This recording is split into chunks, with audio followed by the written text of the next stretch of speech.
Welcome to iPen Podcast, Interviews and Conversations. Here we bring entrepreneurs and their business to their audience and communities as well as ours. We welcome and connect with them to share who they are and what they do. Authors, entrepreneurs, we extend the invitation to promote your business here on our podcast and in iPen Magazine. Your article, your story, your promotions, how you can connect with others, a new audience, a quarterly magazine presented online for all to view and subscribe to. For articles, ads, and subscriptions, please contact ipendesigns@gmail.com. For your viewing, you can see past articles, past interviews on www.nanettembuchanan.com. Welcome to the show.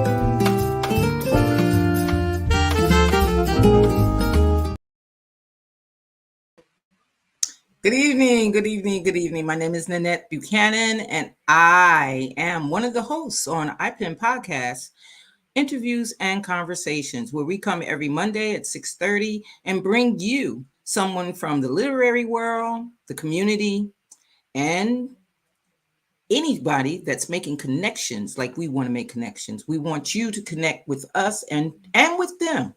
We want to share what they do and how they do, because we believe that it takes a village, and we want to build that village. Tonight, our guests. Well, before I get to our guests, you know who I got to bring on the stage.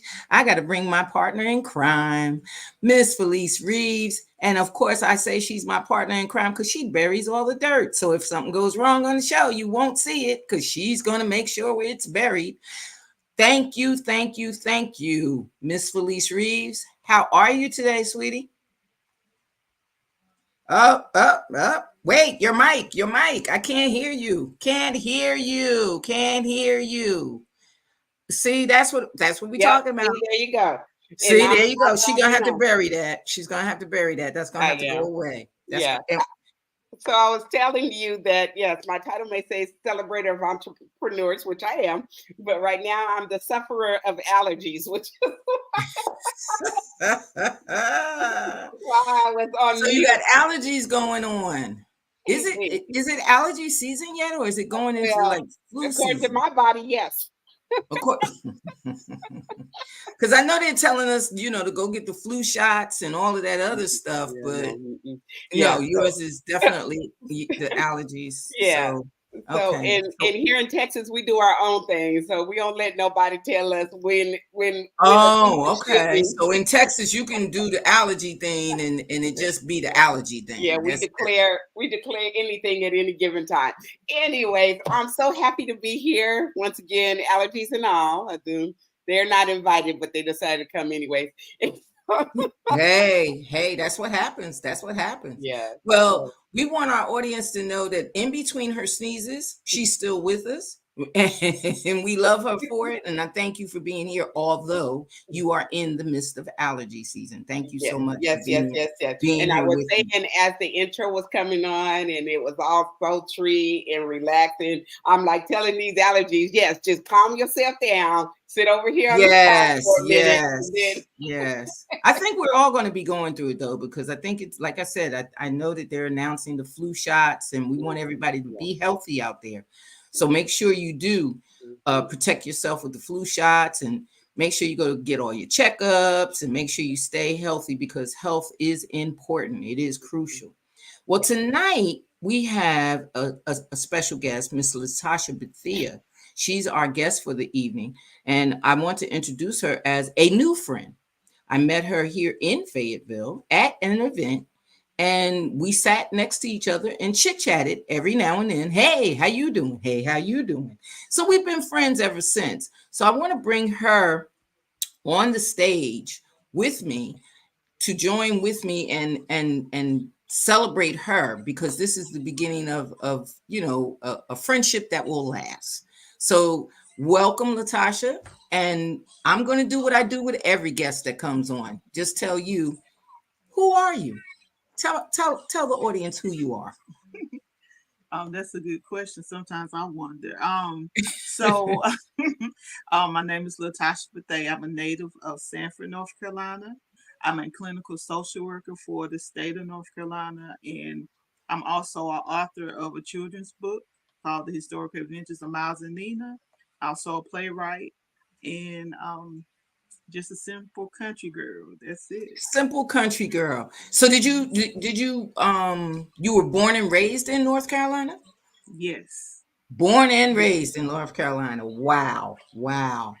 So that's got to be an adventure in its own, to be born and raised in the area and understand the area totally. So do you travel much out of the area? Um, I do some, but not that much. I like the peace and quiet of the country. I'll go to the city for a little bit, but I like to come The back peace to and the comfort of the country. And I think that's what yes, people don't understand, that there is a big difference between country living and city living. There's a big difference absolutely. in the landscape. There's a big difference in, the calm. There's a certain calm that we all realize, because I came from a big city, and coming down here from New Jersey, I visited often for the calm, and then I Mm-hmm. decided to retire to the calm. I like the quiet atmosphere. I like to, like you said, if I want to go to the city, go to the city. If I want to do something else, I go where I want to go. So you Right. did mention a part of your journey is that you're a clinical social worker. I am. So now I know what a social worker is. I know what social workers do a little bit. But tell us what exactly is the extent of a clinical social worker? Well, a clinical social worker is a person that has their license in social work and they can do counseling as well as diagnose and things of that nature. But I don't do that part of it. But I work for an early intervention program where I work with babies 0 to 3 that Mm, may have developmental delays, and I test them to see if they qualify for our program. And if so, they will get connected to speech therapy, occupational therapy, mm. physical therapy, whatever they need to help them to meet their developmental milestones. Okay. So Do you find that a lot of people are aware of that? I I mean, believe so. I believe so because mhm. early intervention, they talk about it all the time, and we have branches in different sectors of the county, different counties. Like I cover the Sand Hills, so from Hornet County, Lee County. We also cover Hoke and Moore and so forth and so on. So if there's anybody out there that have children that they're not talking or not meeting their milestones, give us a call with the Sand Hill CDSA. Right, right, right. Now, when you say they're not meeting their milestones, is that something that has to be referred by the doctor that's treating them, or the hospital where they've had the children? Or is it something that if I, as the parent, just notice that my child is not where they should be developmentally? Because as a new parent, what I can't understand is, as a new parent, is it possible that I don't even know the signs? Absolutely, that is true. And with our program, the parents can make the referral. A lot of our referrals do come from hospitals and from the doctor's offices, but parents can call us and we will set up an appointment with them and go from there. Oh, okay. Okay. So now let me ask you this. As a clinical social worker, okay, do you find a lot of times you have to I don't want to say the wrong word. I don't want it to sound like I'm being facetious or anything. But do you find that a lot of times you have to convince the parent that there's a problem? Or is it by the time they get to you, they already know, that they're going to have to work with certain things, or what, you know what I Mhm. mean? Because as Right. as a as a new mother, or a new parent, or someone that has children, and they're comparing one birth to another, or they're comparing one baby to another, and I look at them and say, no, no, no, no, no, my older son did that and he's fine. Right. or my cousins did that and they seem to be okay. Do you run Right. into that a lot? Not a lot, but we do sometimes. Especially when you have a family that might have went to a pediatrician or someone and they are concerned about autism. And so Mm-hmm. you have a family come in, sometimes they have their walls up. Like, you don't want anything to be wrong with your child. I mean, that's just point blank. So sometimes we have to, talk to the family, but help them to understand that our program is not there to label their child, but to provide a service to Mm-hmm. them to see where they are and how our service can help them meet those milestones. Now, if the behavior doesn't change after services, then we will talk with them about going in a little deeper and getting more testing done and so forth and so on. But we always want the parents to know that we want to meet the child where they're at and then see what they'll do. See Cause how they even, develop. yeah, Right, right, right. Now, what do you think about the teachers doing the diagnosis of autism and ADHD and all of the other stuff that they label the children with? When they get them in school, they take the IEPs and then, they identify them with certain things. What do you think about them being the one that gives let me say it this way. I don't know how they do it now, but I know when I had relatives that were younger, they would mm-hmm, automatically say, well, he needs to be on this and he needs to be on that. But they're teachers. They're not right, doctors, and they're not the ones that are seeing them on a regular basis, but they're right, making an assumption that, well, if his behavior is off today and next week his behavior might have been a little off, and I noticed that he's lax in this or he's lax in that, he mm-hmm, needs to be on medicine because he has this.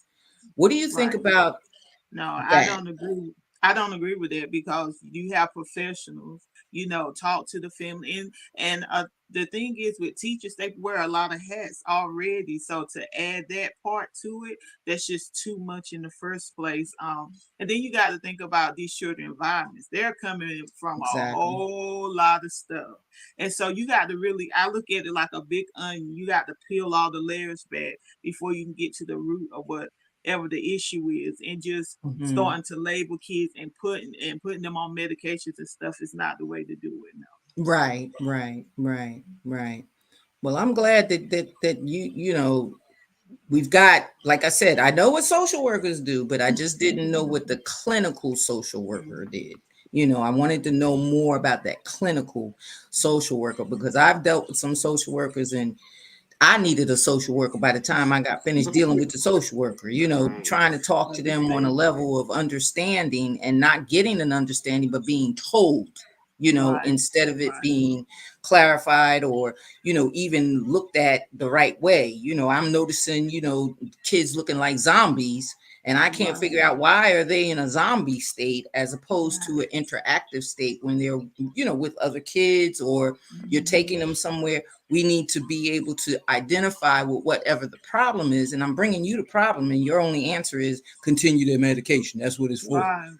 That just doesn't fit. So Right. the message from what I'm understanding that you're saying, the message to most parents is from 0 to the age that you deal with is the beginning, and they Yes. need to have some type of connection with someone from the beginning when they notice that there's Right. something may be wrong, that Right. they need Cause to get that connection as early as possible.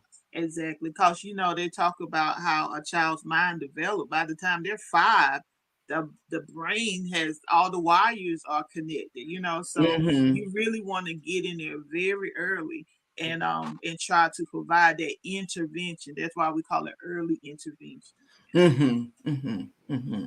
Well, I thank you for your service in that, because that's got to be a painstaking thing, because the child is not ready to really talk with you, and Right. then you have the parents that are scared or unwilling, Hmm. or they don't know what's going on, and then Right. you have the community that looks down at you and says, well, what did you diagnose and what did you do, and you Right. don't do diagnosis.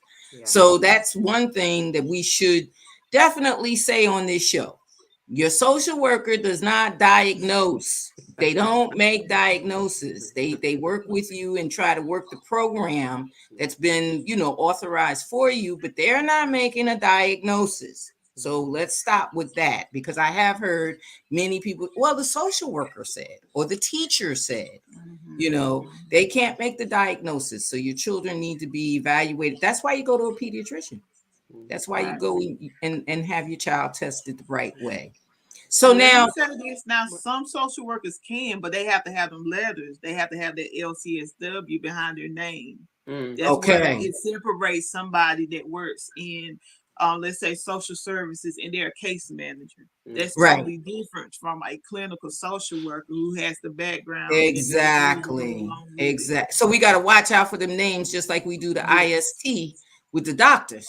We have to know what kind of IST we're dealing with, and we have to watch those letters behind, the names, and ask. You see that tag, and you want to know, you ask them, what does that tag stand for? We want to know whether, and we definitely want to know if you're a student. we want to make sure that we know who we're talking to. So again, I appreciate that. I think that that's important for people to understand and know about, their children, especially with you being connected with children and children books. You've written a couple of books. You talked about in your opener, you mentioned that you write the historical adventures of Miles and Nina. And I thought that the books were interesting because of the simple fact that you're talking about African American history. So now tell me what brought that on? What brought that type of writing on? Okay, so I started off writing plays in the community. So I had a play that first, the title was Up from Slavery, the journey from Africa to America. Then it changed to Black 365. And so in the midst of me doing this particular play in the community, I was running into a lot of people of all ages, young and old, that had no idea about a lot of our history. And so the Lord, because I give him credit, because English was not my favorite subject or strongest subject in school, but he has a sense of humor, and he used me to write these books, because children, if they can learn, Mickey Mouse and all of these different characters, let's have some characters that look like them, that are going back into history, and they're learning something, and be able to connect with the characters as they grow, as they go back in time and see different historical events take place. Right. So now Miles and Nina are sister and brother? Yes, they are. Okay, Miles and Nina are sister and brother, and they go on these historical journeys. How do we get an understanding of, are they reading material, or are they going to different sites? Where are they getting the historical adventures that they find themselves in? Okay, so in the story, Miles and Nina parents love history. Their mother is a professor at a HBCU in Chicago. So her thing is, she wants, her and her husband Nathan want the children to love history like they love history. So so she has her grandmother's hope chest, and the hope chests have heirlooms that have give them open up the portal to take them back in time. So when their mother introduced them to her grandmother's heirlooms, those heirlooms, based on where they're going in time, is an heirloom that's connected to that time or era. So, for example, when they went back into the civil rights movement, they had a pair of their grandmother's cat glasses. And so those glasses took them back to the Greensboro. So they saw the story of the Greensboro Four. Then they had some Mardi Gras beads. And the Mardi Gras beads took them to the story of Ruby Bridges, because she talks about when she was going to the school that day, there were so many people out there that she thought it was a Mardi Gras parade. Right, And Wow. so right. it's these different heirlooms that take them back to Mhm. certain periods in Oh, time. how creative is that? How Yeah, that's creative very is that? creative. That sounds Yes. so good, Mhm. especially for children that want something different. Like you Right. said, instead of Mickey Mouse and all of the others, not that Mickey Mouse is all that bad, because I love me some Mickey, and watching some of the programs that they've put on for learning tools. This is a learning tool. This Right. is this is not just your regular reader. It's actually a learning tool and something that can be collected. And I think that it's phenomenal that you chose that way to show it. And in that, I think that it's just the importance of African American history. It's just Right. the importance of keeping it going, and that our youth, what they don't get in school, we've got to do our due diligence to give them in our homes. We have to, kind of, be willing to push some of that extra, especially after they Right. start learning to read on their own.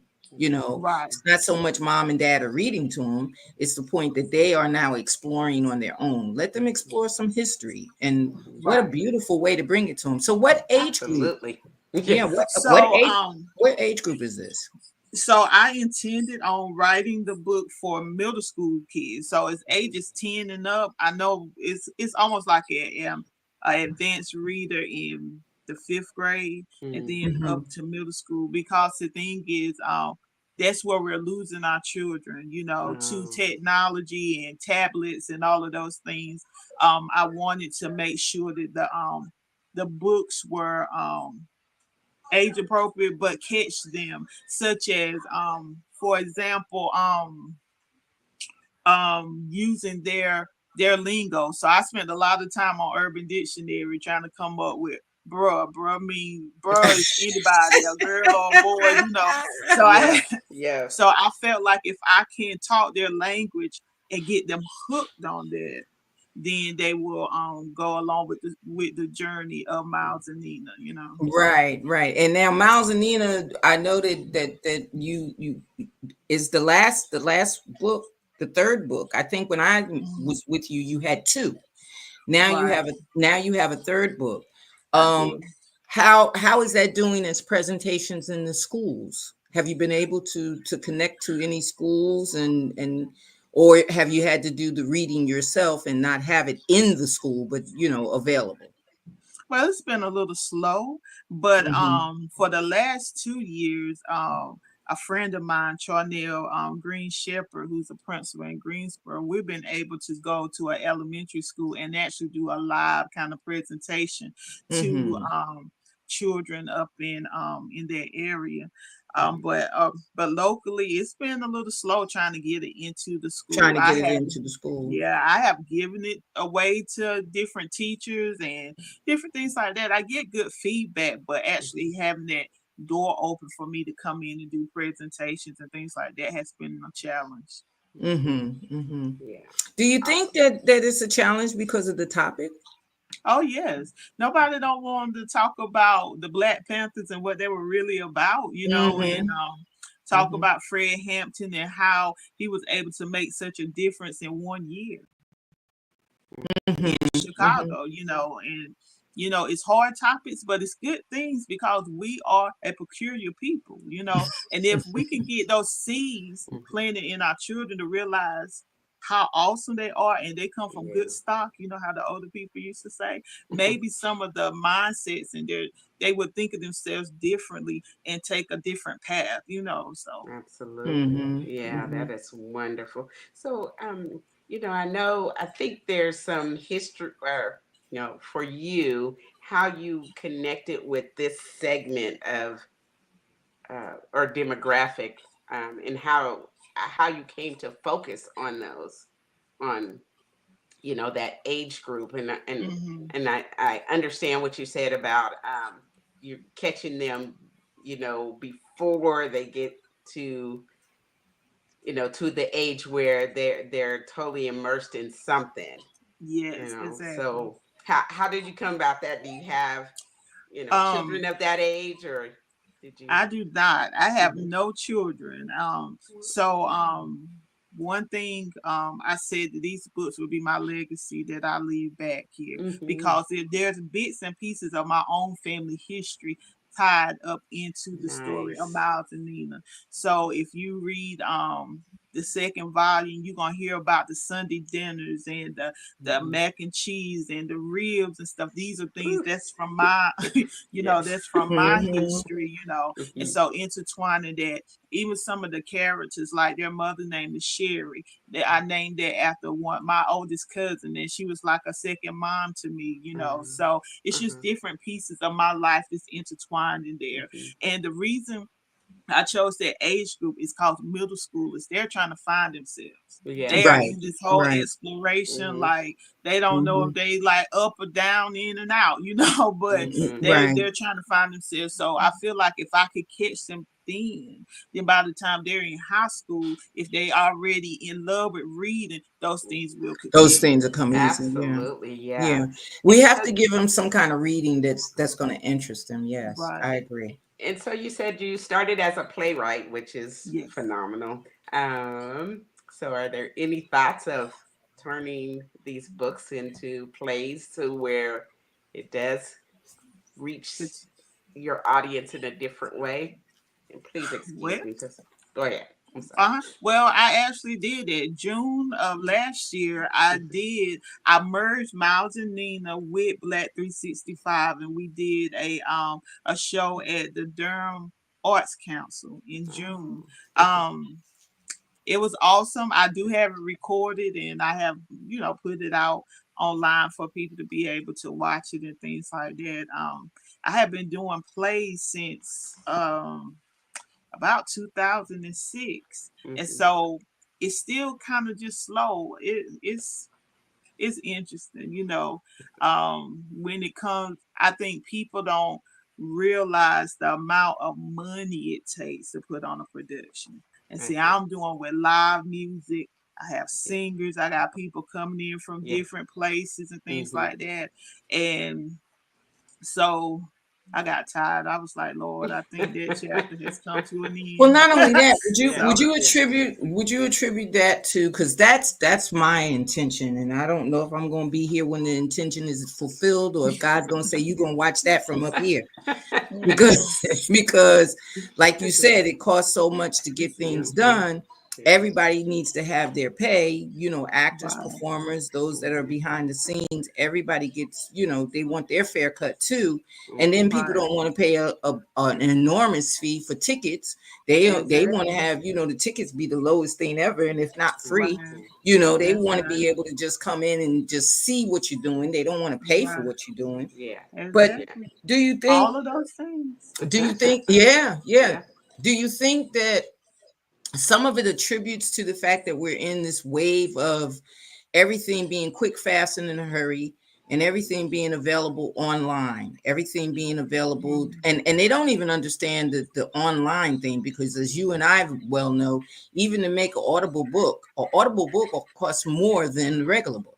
Exactly. For us on our Right, end, it costs a whole lot more to do an audible book than it does to do a regular book. But if you do right. an audible book and you go ahead and you charge to recoup some of your money, they're looking at you Mhm. going, wait a minute, you want $30, $40 for a book? Mm-hmm. But they don't Exactly. realize how much the book actually costs to Exactly. make. And then you get, a commodity that sells the book for real cheap and gives you only compensation that's pennies, Mhm. so Pennies. all of it is costing everybody but the consumer, and the consumer is Right. getting the quick wave, the microwave version of Exactly. everything. Do you Mm-hmm. think that the microwave version has changed the elements of the handheld book, as far Mhm. as even libraries? Yeah, there's Yeah. still people that go to the library, Mm-hmm. but Very nowhere few. near using it as a resource Right. as they do now, the online, Mhm. thing. So do you think, what's I your take on the technology and everything that we have now on the internet, as opposed to the live performances like a play? mhm. I think it's affecting us. You know, everything that's convenient is not always convenient. Yeah. Mm-hmm. and we're losing the arts, we're losing critical thinking, we're losing a whole lot of things that you would get if you were in those environments. You're losing social skills. People are so focused on being on computers and laptops that when they come into an environment with people, they don't even know how to socialize. So so were the I may not, well, I would say the agenda may be the call to make robots. They're literally making human robots at the same time. And absolutely. And so, and I just hate to see that, because it's such a waste of talent and time and all those things. And you have people that sing and they do poetry and they play music and they do all of these awesome things, but nobody to come to support them. Everybody want to be at home, or if you have something, they're like, well, are you going to stream it? Is it going to be online? But people need faces. You need that energy in there so you can perform to your best ability. And I say that all the time too, trying to put things on the internet, and they say, oh, well, you could pre-record it and put it up there. I feel so dumb talking to the screen with nobody to even, it just feels awkward. It really does. It takes away the focus too, because like, when you go to a live play, you don't get to pause it and go, make you a sandwich real quick. You're missing out on something, right? So you have a different value on things when you have to actually invest your time, as opposed to taking those bite-sized pieces. And one of the other things that struck me as you were talking about this is that, back in history, as you are explaining these things, context is everything. So the culture of being immersed in your family and being without all of this outside influence of internet and all of this information at your ready disposal, but it's only information, right? There's no context attached to it when you go Google something, right? We talked with another guest several months ago, but I say this all the time. I had a conversation with a young lady, and we were talking. She feels that she has access to information, but I'm like, but you still don't have any context. You don't know where they came up with that information and the purpose in which they divulged this information. And the story about the grandmother when she made a roast like every Sunday for the Sunday dinner, but she would cut off each end of the roast and put it in a pan. And so the daughter always seen her mother do that, cut off and then the granddaughter seen it, and no one ever questioned it. But this is like 30 years later. And then finally the granddaughter, or maybe the great granddaughter, says, how come we cut off each ends of the roast?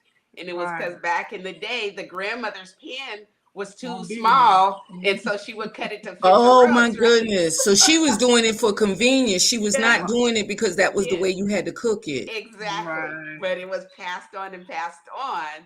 And then that, you know what though? You know what, Felice, that and you too, Tosh, that makes me think, if our future generations don't get a piece of what was, all they're going to know is this robotic system.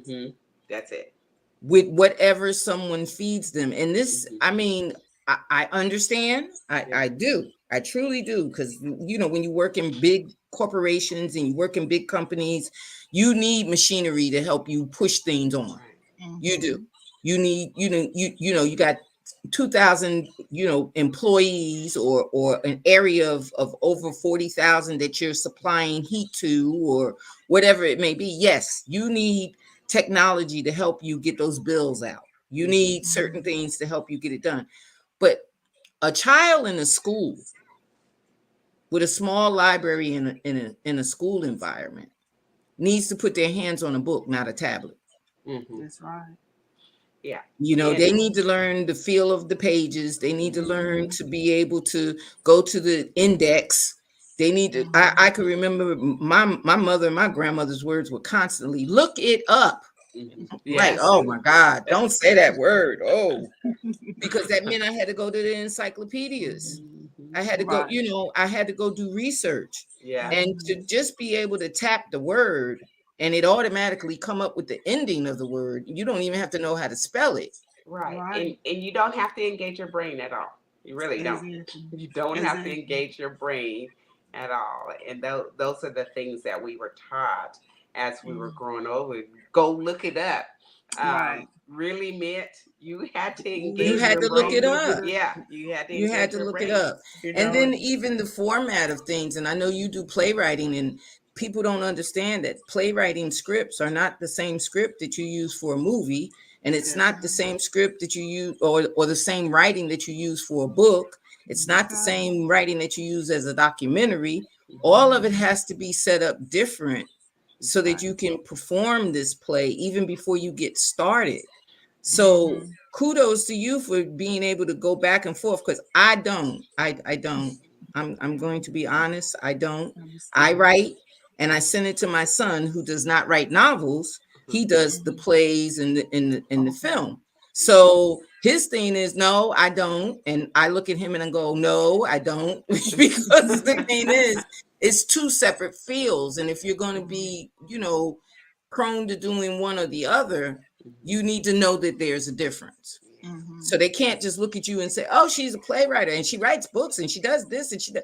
Yeah, that means that she puts on a different hat. Mhm. Mm-hmm. Yeah. She changes her job, and that is remarkable because you're going from a clinical social worker Mhm. to an author Mhm. to a playwright, and then did I don't know if like you said community, but then you're community activist. What Oh you doing in no, the community? I wouldn't say activist. That's a strong word, and that's a word with much respect. But I'm not an activist. But Well, I what you do doing? work. What you doing in the community that after I researched you and talked to a few people, they said, "Oh, she's a connector and she's an active." Well, No, what are you doing? listen, I didn't get that memo. I did not get that memo. What are uh, you doing? well, I'm active in my church, and so we do outreach, and we have done tent revivals, and just trying to spread the gospel of Jesus Amen. Christ. Yes. So when I'm not That's a writing or doing community things. activist. A Well, when I community. think of activists, I'm thinking like Al Sharpton and stuff like that. No, So no. You have to remember behind these people, like what do they call them now? On the internet, there's this word that they're now using for these creators. They call Creators them or influencers. influencers influence, and yeah, that's creators and good. everything. That's the same thing as you being in that community and influencing others and inspiring others and motivating others. All of that builds into that word of activist. Yeah. Okay, All respect. of that build. You may not be the Al Sharpton secretary or the Al Sharpton lady that answers his phone or putting the Hmm. names down for votes and everything, Right. but you may very well be the one who's telling them you need to contact this office. Hmm. You need help, you need to go here. Hmm. And what I want people to understand, the reason why I'm saying this is a lot of times we downplay what we do. Yes. That's We true. downplay, who we are. We downplay what our connection is. And you, by all means, from what I understand, from me just saying, "Hey, who's she?" You know, I've heard good things, and the good things are Awesome. that you are a connector. You are a Okay. connector, and in being a connector, even in a small way, if you're connecting kids to reading, if you're connecting people to the church, you're connecting people to where they need to go, that is a community activist. Okay. Yeah, absolutely. All right. That's what you do, and I want you to understand that it's appreciated because people do mention your name. Oh, okay. Thank They you. do mention, Absolutely. "Hey, have you contacted her?" Yes, I did. Yes, I did. Yes, Okay. yes, yes. Awesome. You might want to get with her. She might know this or she might know that. And that, or all right, I'll take off activist and put community connector. Okay. Whatever you want that goes up there, you're still in the community doing what you do. And that's Mhm. so appreciated because people have you in that category. Okay, well, awesome. Mhm. All right. So Awesome. here's the question that I'm wanting to ask each of our entrepreneurs or guests on the show is, all the wonderful things you do and connecting and spiritually, and I love that. That speaks to my heart. But and then as your clinical social work activities, what do you do? How do you take care of you, Miss LaTasha? How do you take care Oh. of you in all of the things that you're doing? How do you Mhm. take care of you? Um, that's good. I step back.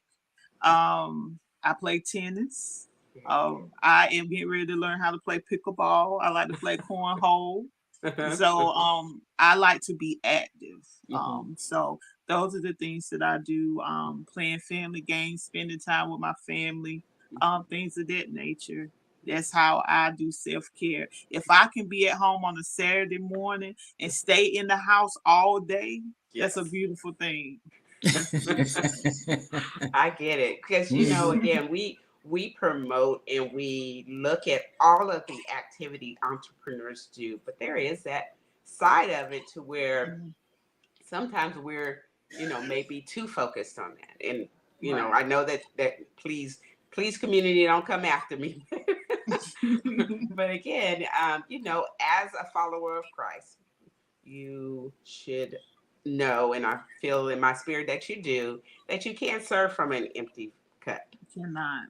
You Cannot. can't. You can't Mm-mm. effectively serve from an empty cup. You have to serve Right. from your overflow. And Right. so, as we again celebrate all of your accomplishments and everything, that too needs to be celebrated. That you accomplish your self care as opposed Mhm. to just doing all these activities. And a lot of times it's our calling, so we get filled with our calling. Right. We do get filled with that. However, there God said on the seventh day he rested. Right. Exactly. We And do have so to I step I away. want I just want to ask, especially the thrivers, what does your rest look like? Because that's very Mhm. important as well, I think. Mhm. Absolutely. Mhm.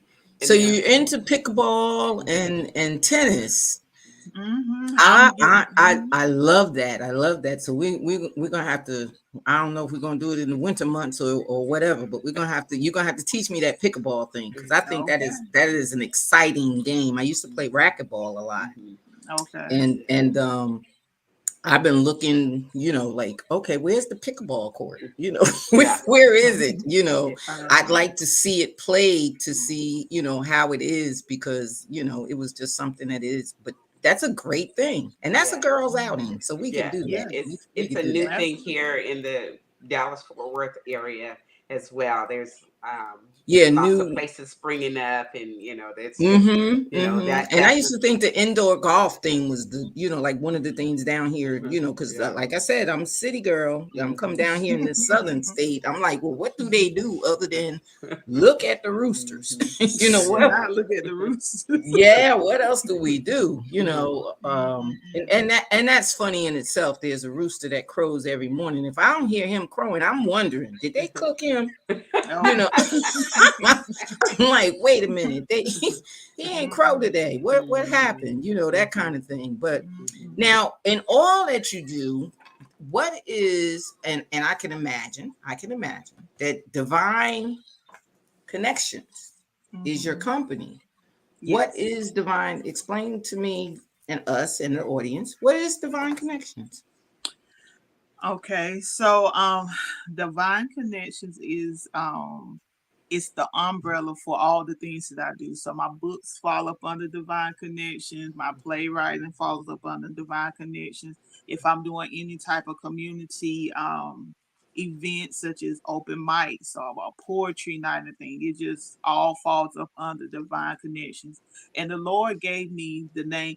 Remember back in I guess the 90s, I guess I'm telling my age, they used to say the bomb. They used to hmm say the Yes. bomb. uh-huh. Mm-hmm. So it's saying my business name is Divine, meaning the vine, which is Jesus. And I Yes. stand on 1 Corinthians 15:5. He said, I am the vine and ye are the branches. And if Right, we can right, stay connected right. with him, we'll produce much fruit.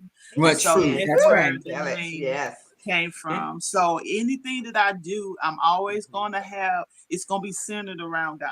So Mhm. I don't care if we out playing pickleball, we're gonna talk about We're Jesus gonna at talk some about it. point That's in right. That's that right. That's Yes. or right. um Yes. or in And the I love the plays and connections even in because the staying books. connected, right, Right. Yes. is the Right. thing. And not only that, you got to remember too that a lot of things have the symbolism, of what it is and how it is and how we develop it in our mind. And I try to tell people it doesn't matter if you don't have the quote unquote cross around your neck, or you don't, you're not toting the Bible and you're not doing all of that Mhm. other stuff. Your spirit will speak to you regardless. The Mm-hmm. Right. spirit is going to speak to you, and you can call it whatever you want. Yeah. You could Mhm. say whatever you want, because that intervention that comes about is Mm-hmm. going to come about in your life one way or Right. the other, and you're going to have to resort to it. If you ain't calling mama, you're going to be calling God. Mm-hmm. It's That's going to be right. one or the other. So I appreciate the fact that it has that content and that connection Mm-hmm. to bearing fruit, bearing Mhm. bearing producing whatever you need to produce. Right. I really appreciate that. I think that's a definite means of saying, hey, we want to make sure that everything connects. We want to, Mhm. you want to make sure that everything is a part of. So now you say that your publications, your community work, your poetry, your open mic, you have all of that. Are you looking to, in your poetry, do you invite other poets to come, or is it Oh, just your poetry? oh, wait. I don't write no poetry, okay? So I have poetry events. These are Oh, things when I okay. first Okay. started out, I was having because the thing is I'm in a small community, so I'm trying to bring positive entertainment, family oriented Mm-hmm. Yes. entertainment Mm-hmm. into a small community. So Uh-huh. I have Right. had open mics, I've had poetry, I've had paint parties, just different things that have positive fun and Mm-hmm. encouraging Mm-hmm. fellowship. Yeah. Oh, Oh, I okay. love Okay. it. Now, are you doing it all through the church, or are you doing it Um, at different places? yes, I have had it at the church, at our art center, different places up in Lee County. But Mm-hmm. I haven't Okay. done it as much as I did in the beginning. But Mm-hmm. those are some things that I have had my hands in.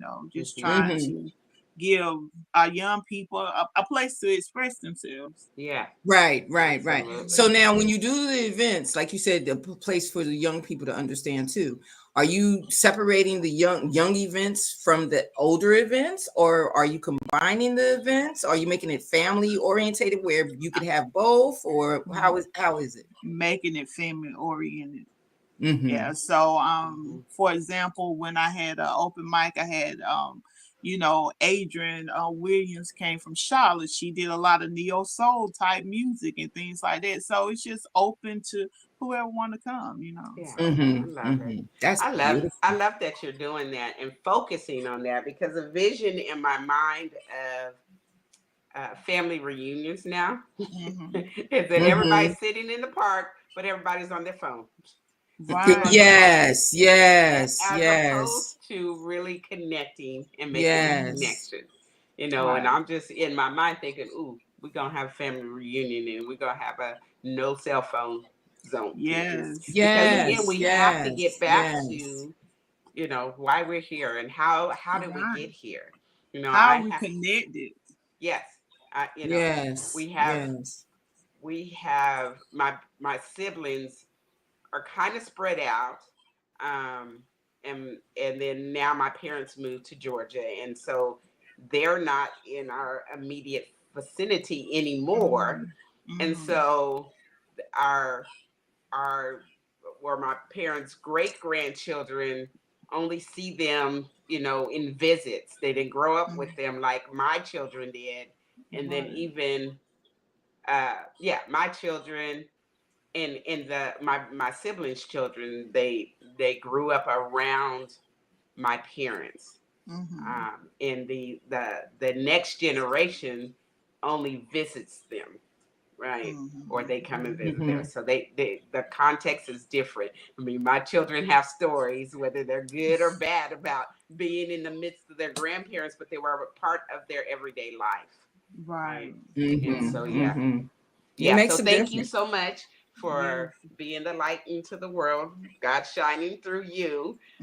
But Thank you. to have that connecting, To have that connection. To have that yeah, to have connection. that connecting thing where it's about family as opposed to, again, this world that we're living in right now is so individualized. It is. You know, It anybody is. can, Yeah. yes, anybody can jump on the internet and be whatever they've Whatever they want to be. determined themselves to be, right? Right. Whatever they want to and be. You're absolutely right, and you right. don't know that, oh, my parent is such and such or not, or my sibling is, it's just a totally uh, silo kind of thing, and I applaud you for to not falling into that.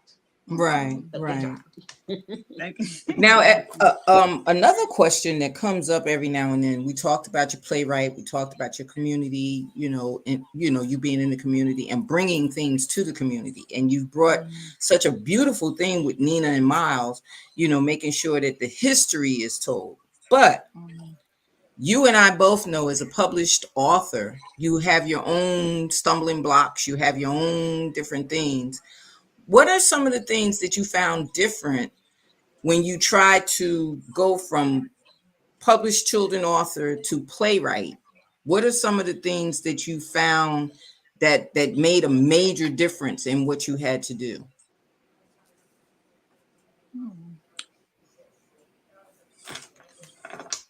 I think finding the people to edit and then going through, I did self-publishing. I did not go through a publishing company due to the Mm-hmm. fact that I didn't want my words to be changed. I didn't want Mm-hmm. nobody to have any power to tell me. If I wanted to say ain't, I meant to say ain't. Exactly. So Yeah. so I didn't want to nobody to change the authenticity, as that I'm saying it right, Yeah. of what I was trying to put through the book. I think that's one thing that was a little different, and just going through all the steps of trying to publish a book is totally different from writing a play, because all I have to do is write it, have somebody to edit, then got people to memorize the line. That's easy, but Yeah. putting a book together and formatting and all of those things, Mm-hmm, mm-hmm. it's And the definitely reason why I different. brought that up is I don't want people always assume that when you do it once or you do it twice or you do this, that it's an easy route.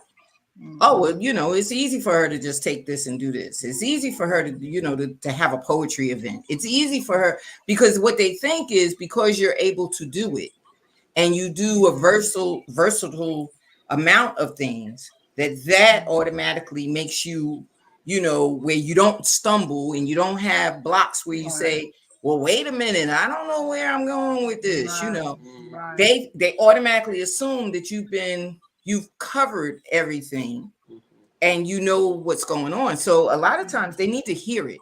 And I right, ask each author that comes on, tell me what your stumbling block was. right, Tell me your decision making. How did you make your decisions to do what you did? And you're similar to me. I don't want any of my words changed. right, Mhm. Please do not change the names of my characters. Mhm. right. Please do not whitewash them into Mhm. a pocket space Yeah. because you Right. think that's where they need to be. Please don't change my scene. Mhm. Please Mhm. don't, because I meant it to be just what it is. Yeah. So Yeah. when you do this history thing, and that's where I'm going with it, when you do this historical thing and you're publishing for children and you're telling them the facts of history, Right. Mhm. have you had anyone that said to you, why history? Mhm. No, I have not had anybody to challenge it. They have commended me. I have had just as many adults read my children's book and say, "I did not know that. I had Yeah. no idea this happened." And Mhm. so that's the exciting part, is to know that Mm-hmm. this book, even though I wrote it for ages 10 and up, that it is helping people of all ages. And not only that, just so that the audience knows, I ran into people that were from different countries, and their children are now in our schools, and they wanted the children books for their children because they Awesome. wanted their children to be able to speak and understand the language better as well. They wanted them to get a piece of the language. So they and the parents couldn't buy the novels because they said, well, my reading is not on that level yet. I'm studying to get my reading on a certain level. So these things become a tool. They're not just for entertainment, they're a tool. And your books, especially being about history, it's a tool for a lot of people. And it's not just a tool for children, it's a tool for adults as well. And like you said, trying to break the language down and the language barrier down, throwing in a big word every now and then is just as important as speaking their language every now and then and letting them know that you understand them. So And I, oh, I'm sorry. no, go ahead. Go ahead. And I also kept the stories short. It's only like 66 to 67 pages because I'm trying to get those kids that don't like to read. So I want to give them 100, 200, 250 pages to read. But it's a lot of information within those few pages. Right. And not only that, I like the idea that you broke it down into, parts. Like, the history of this era that they go in is an entirely different history than the next era that they go in. Right. So, they can always fall back and reread or continue to read. If you're in a certain movement, they can now look at it and say, well, I want to read more about that movement. Now they can go to another book and read more about that movement. So I appreciate that because again, there's importance in the African American history. There's an importance there. It's not just every Black History Month, you get 28 days. We got more than 28 people that did anything. So exactly. but that African right there is and so as we're African. African. So Miss LaTasha, what do you see? What's the future? How are you continuing on or expanding? What's your vision for your future of all that you're doing? Wow, that's a good question. I have no idea. I like the Bible says, tomorrow got his own problems. So yes. One day Also says write the vision and make it plain. But I love, so. One day at a time. But to be honest, I told someone recently, if I could put my hand on some money, I would love to have a facility where the children could come in and use the arts as their way of expressing themselves and a form of therapy. I would love to have something like that. Yes. That's what we're looking into that too. We're looking into somewhere where they can go and have the total package of the arts. The total, not so much the just art, not so much just this, not so much, but to have a whole encompass all of it and let them go free with it. Right. Exactly. Let them go free with it. Let them do freehand. They can do this is in this area, that's in that area, and they can do freely what they enjoy because not every child is into sports. Not every child is into, just one thing. They have so many different things, especially now with the awareness to science and the awareness to the, the craft and crafting and making their own. I met two young ladies. I wanted to get them on the show if I can catch up with them because they're always on the go. But they're sisters, and Tasha, you might know them. They make the soap. They're always with their mom, but they make soap, and they're at a couple of vendor events that we've been to. They make the soap bombs, and they make the soap, different soaps and different fragrances. And their mother said that they made it out of the remaining soap that was left over, and they just decided that they wanted to make their own soap. So now they make their own soap. and they Okay, package their own awesome. soap. Yeah, they do their own Nice. thing, and they're two sisters. But I Okay. just want children to know that they can be creative enough to develop something that can Mm-hmm. turn into a business. Absolutely. You never know what you can do. So I appreciate the ideology of allowing the children to lead, because that's what we were Mm-hmm. told to do by somebody greater than us.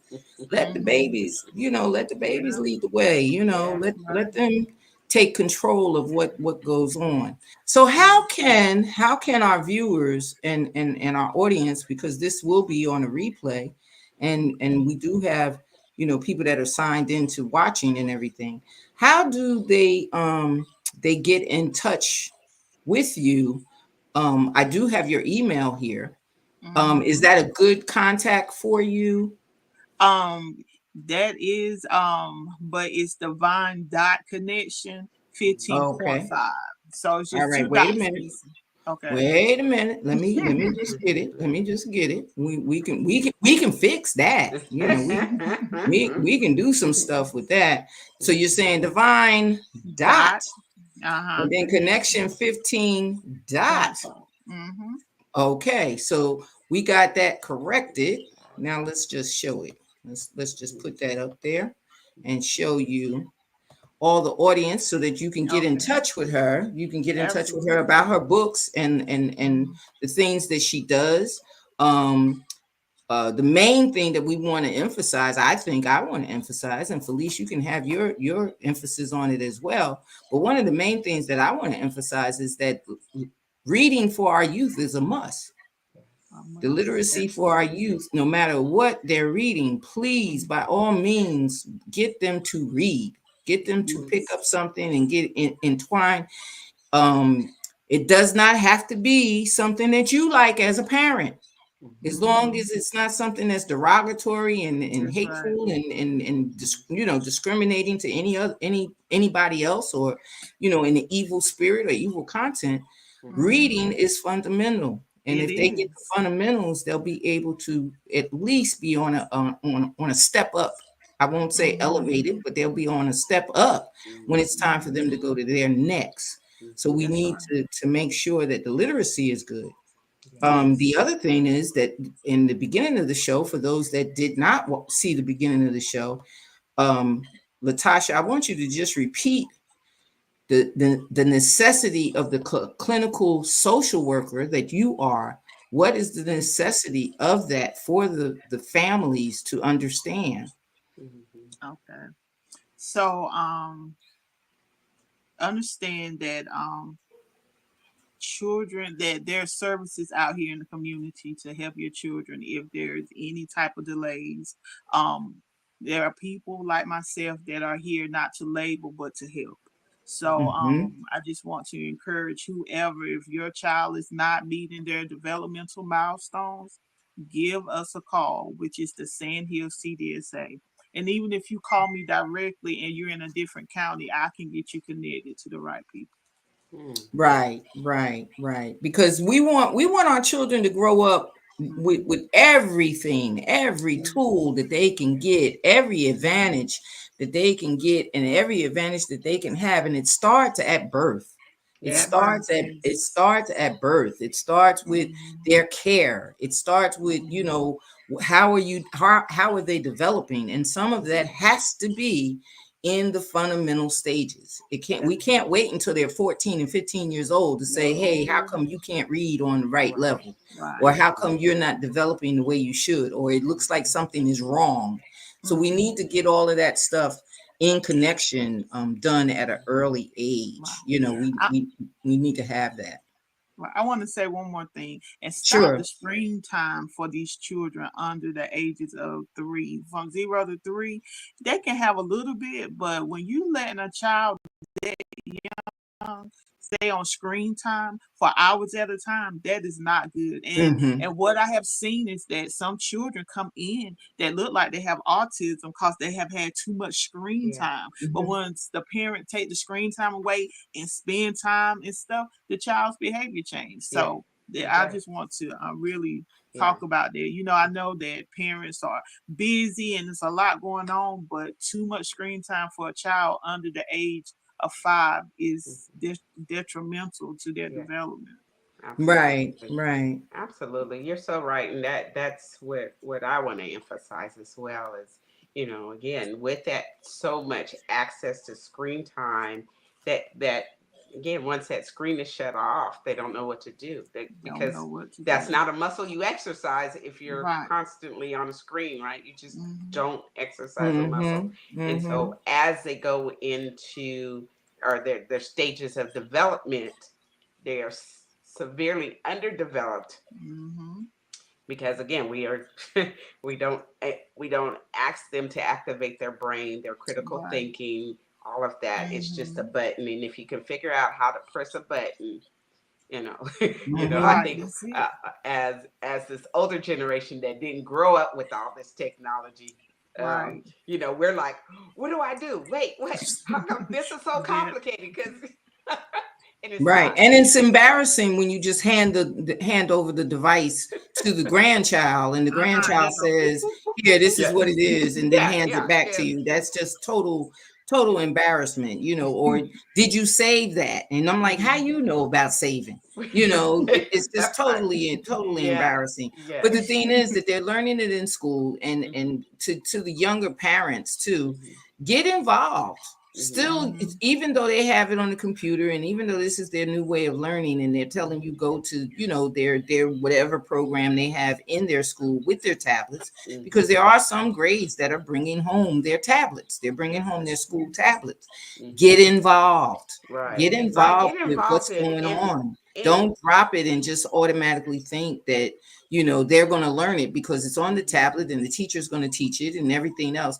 Get involved. You mhm, still need to be involved as a parent with their health, their mental health, their physical health, Mm-hmm. and what activities they're in. Please, please, mhm. please Yeah. don't allow them to just free willy it. Right. You'll find out later on that it may be devastating to their development. So you want to Mm-hmm. make sure that they know. Now, you said that you did the clinical.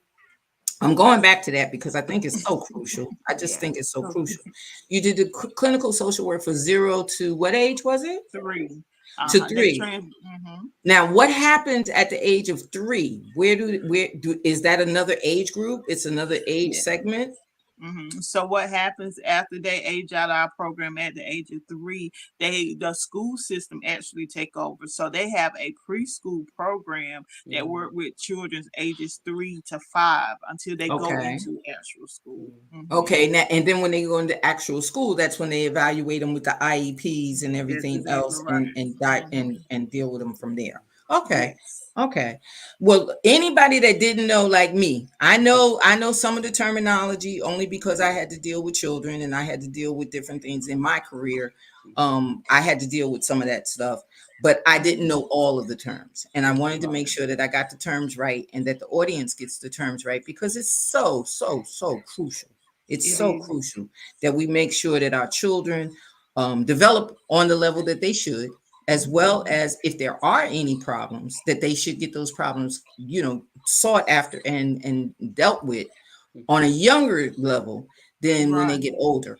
You don't want them Mm-hmm. sitting in the problem for years, and then when you That's go right. to fix the problem, you're years behind because Yes. Right. you didn't look into it at an earlier age. Well, Mhm, I Mm-hmm. want to thank you, LaTasha, for mhm, accepting our invitation, being a guest. Absolutely. mhm. I want to thank you, and as always, Felice.